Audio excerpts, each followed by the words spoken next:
Hola, ¿qué tal? Mi nombre es Iván Carrillo y esto es Reporte Climático, periodismo de soluciones para un mundo en constante cambio. Como cada semana, hoy invitamos a un experto latinoamericano que nos ayudará a entender el complejo sistema en el que vivimos, cómo está siendo alterado por las actividades humanas y qué podemos hacer para evitar un colapso. En un mundo golpeado por el cambio climático, experiencias con cocodrilos, bosques y manglares nos han enseñado que aprovechar la biodiversidad al mismo tiempo que cuidamos de ella es posible. Pero se trata de una misión contrarreloj en la que primero debemos conocer cuáles son las principales amenazas que enfrenta la diversidad biológica. A continuación conversaremos sobre todo esto con el biólogo Ezequiel Benítez Díaz. Él es director general de Cooperación Internacional e Implementación en la CONABIO, institución mexicana que es reconocida como una de las mejores del mundo en el tema de conservación y uso de la biodiversidad.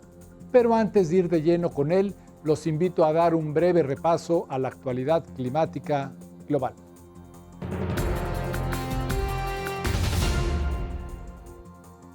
Mientras analizaban alrededor de 100.000 estudios sobre el clima con ayuda de inteligencia artificial, un grupo de académicos descubrió que existe una desigualdad preocupante en la investigación climática. Su objetivo inicial era determinar la cantidad de personas que ya están experimentando los impactos de la crisis ambiental. Sin embargo, lo que los autores encontraron fue que existe el doble de probabilidad de que los estudios sobre cambio climático se centren en los países más ricos de Europa y Norteamérica que en los países de bajos ingresos. Este fenómeno constituye un punto ciego en la respuesta a la emergencia que enfrenta el mundo, pues el sur global está más profundamente afectado por la alteración del clima y lo seguirá estando.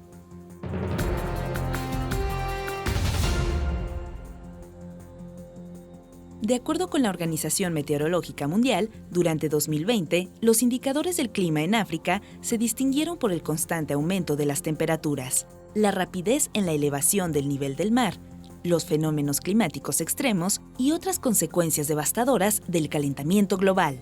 Para el 2030, esta situación afectará a 118 millones de personas en el continente, quienes estarán más expuestas a sequías, inundaciones y calor extremo, así como a una reducción del Producto Interno Bruto, lo cual acentuará la pobreza.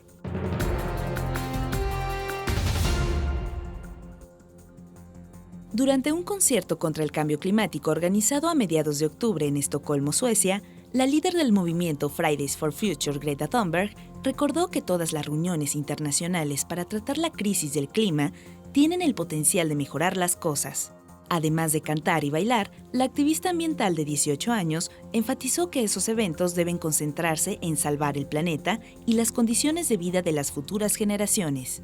Dijo: "Seguiremos presionando. Mi esperanza es que finalmente nos demos cuenta de que nos enfrentamos a una crisis existencial y que debemos actuar en consecuencia". Este mensaje llega poco después de que nuevas estimaciones de la ONU indicaran que el mundo se dirige a un escenario catastrófico por el aumento de 2.5 grados en la temperatura global antes del final del siglo.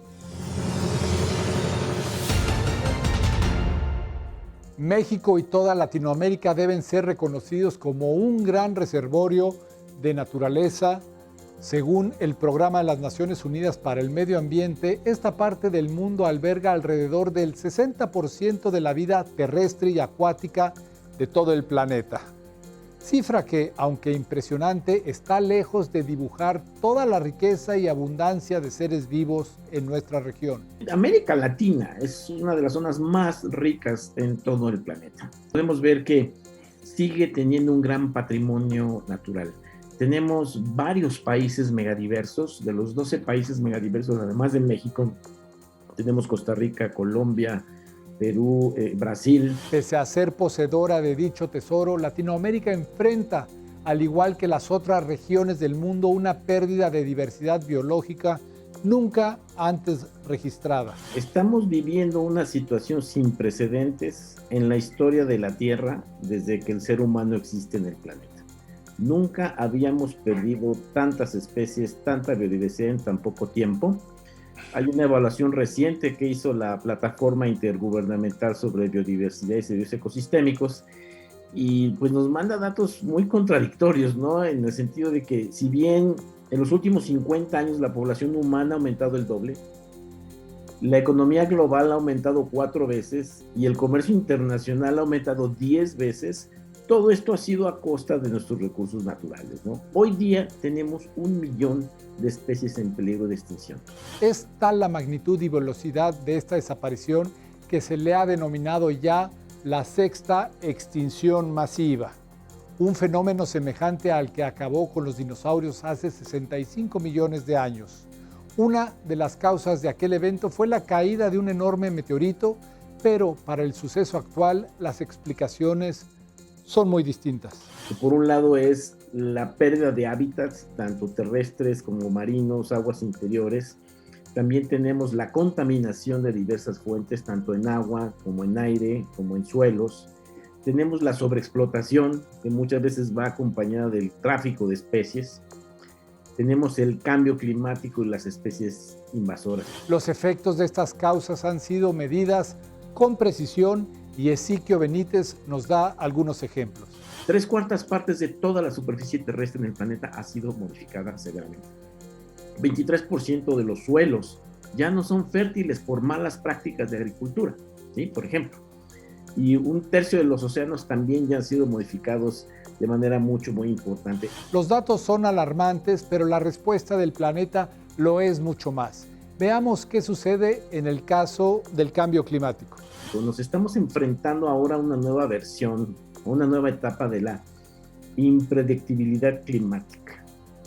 Antes más o menos teníamos establecidas las temporadas, que si las de lluvias, que si las secas, las estaciones, pero ahorita estamos encontrando que en horas estamos teniendo fenómenos climáticos extremos. Todo esto sí está llevando a un empobrecimiento de la biodiversidad y de los servicios ecosistémicos que son esenciales para la vida en el planeta y para el bienestar humano. Se ha reportado, por ejemplo, que más de la mitad de estos servicios están degradados como consecuencia de las actividades humanas, destrucción que pronto llegará a un punto de no retorno. Y la extinción es para siempre, ¿no? Si tenemos hoy día 1 millón de especies en peligro de extinción, esto es algo grave. Todas estas especies son como ladrillos de un gran muro que estamos perdiendo y en cualquier momento esto puede colapsar. Evitar esta catástrofe requiere de medidas urgentes y efectivas, pero ¿hacia dónde debemos dirigir todos nuestros esfuerzos? Ezequiel Benítez comparte con nosotros algunas claves. Tenemos que ser muy conscientes de cuál es el impacto que estamos teniendo de forma cotidiana en nuestra biodiversidad y reducir esas presiones al mínimo, que van desde el consumo de energía excesivo, desde el consumo de agua, desde nuestros patrones de producción y de consumo de alimentos. Digo, el planeta ahorita tiene más de 7,000 millones de seres humanos y se estima que en 20 años estaremos ya cerca de 9,000 seres humanos. Entonces, todos requieren de energía, de alimento, de cobijo, de medicamentos, y todo esto lo tiene que producir el planeta. Toda la producción que tenemos, tanto en infraestructura como en aparatos, como en vehículos, estoy hablando de manufacturas, estoy hablando de agricultura, estoy hablando de la pesca, estoy hablando de la minería, estoy hablando de la producción energética. Todos estos patrones tienen que cambiar, buscando impactar lo menos posible o encontrando alternativas que sean más amigables con la biodiversidad. Esto significa que en todos y cada uno de los sectores productivos debemos integrar la conservación con un uso sostenible de los recursos, estrategia que requiere de la participación política y ciudadana. Ese tipo de cambios que dependen, en este caso, de las secretarías de Agricultura, de las secretarías de Energía, de otras áreas de los gobiernos que van más allá del sector ambiental, para que colaboremos y que hagamos este cambio, ¿no? Además del trabajo individual, personal de cada uno de nosotros, de ser muy conscientes de qué es lo que estamos haciendo, qué es lo que estamos tirando. No podemos seguir tirando el 30% de todo el alimento que se produce en el mundo. Pero si existen soluciones ¿Por qué la pérdida de la biodiversidad parece no tener fin? La respuesta está en fenómenos sociales como la inclusión y la justicia social. Estamos reconociendo a nivel de las Naciones Unidas que pues tuvimos una década perdida en biodiversidad porque los compromisos de las 20 metas de Aichi para el periodo 2010-2020, ningún país lo pudo lograr. Y una de las causas que se mencionan es la falta de inclusión. Que la toma de decisiones no solamente sea por parte de los gobiernos que tienen muchas limitaciones, como si la biodiversidad sería un problema nada más de los gobiernos. Se necesita asegurar la participación activa, no solo en las negociaciones, sino en el día a día a la hora de tomar decisiones, de los agricultores, de los pescadores, de los que manejan los bosques, pero también de las comunidades locales, de los pueblos indígenas, de las mujeres, de los adultos, de los jóvenes. Y no solamente es la sociedad civil en general, sino también la participación del sector privado. Los empresarios del sector financiero tienen que hacer cambios importantes y serios para entrar en una espiral positiva con la biodiversidad. Por fortuna, hay iniciativas que han conseguido tanto el bienestar de las personas como la salud de los ecosistemas. Ezequiel Benítez nos cuenta más al respecto. Efectivamente, tenemos historias positivas de manejo comunitario, especialmente en el sureste de México. En Quintana Roo se hace con el manejo de caoba, como en el ejido Novec, o también el ejido Chachoven, que ya también está haciendo incluso aprovechamiento de cocodrilos, de huevos de cocodrilos que los meten en granjas y que esas pieles de alto valor pues se venden en el mercado europeo y es un ingreso importante sin que rompas la dinámica de las poblaciones, y eso nos ayuda a mantener, por ejemplo, los manglares, ¿no? Que los manglares pues es el primer frente de resistencia contra los huracanes, por ejemplo, ¿no? Además de que son las incubadoras de peces que después tenemos en el mar, ¿no? O también en Banco Chinchorro, que están organizados los pescadores para tener un control y tallas mínimas de langosta de primera calidad. Hay otro caso, tierra adentro, el de los bosques de San Juan en Michoacán, México. La comunidad está organizada para hacer una gestión forestal que sea sustentable.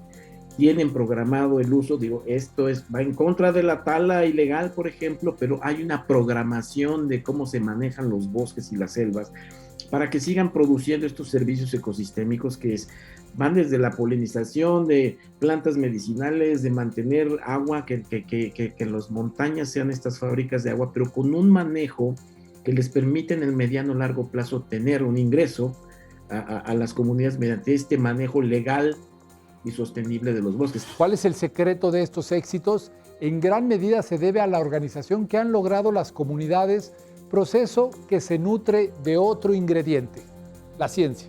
Y podemos hacer un uso sustentable, un uso más inteligente, basado en la información que está disponible, y eso es parte de lo que hace la CONABIO, en proveer información para la toma de decisiones, para tomar decisiones informadas que seguramente serán mucho mejor que si no estamos concientizados. Entonces, todos los sectores de la sociedad tenemos que estar mucho más alertas y pendientes de lo que pasa con la biodiversidad en México y en el planeta. Facilitar este acceso al conocimiento es parte de la función de instituciones como la CONABIO, en donde Ezequiel Benítez ha trabajado por casi 30 años. Esto combina información que generan los especialistas con plataformas bioinformáticas donde podemos ver desde monitoreo de incendios, el monitoreo de océanos, podemos estar viendo si las mareas rojas o si el sargazo, el cambio climático, sistemas de alerta temprana, el monitoreo de manglares, o sea, una serie de herramientas que son útiles para los tomadores de decisiones. Ahí está la información a nivel nacional. Gracias a la CONABIO, las fronteras entre la agricultura y los bosques en México, por ejemplo, están mapeadas al 100%. Esto representa un gran avance en la lucha contra problemas como la deforestación, presente también en otros países de Latinoamérica. Yo creo que América Latina también, si lo comparamos con África o con algunas regiones de Asia, tiene instituciones, tiene educación, tiene este potencial de corregir el rumbo para hacerlo, ¿no? Se está perdiendo, y se está perdiendo a ritmos sin precedentes. Esto fue Reporte Climático, periodismo de soluciones para un mundo en constante cambio. Mi nombre es Iván Carrillo y les agradezco habernos acompañado.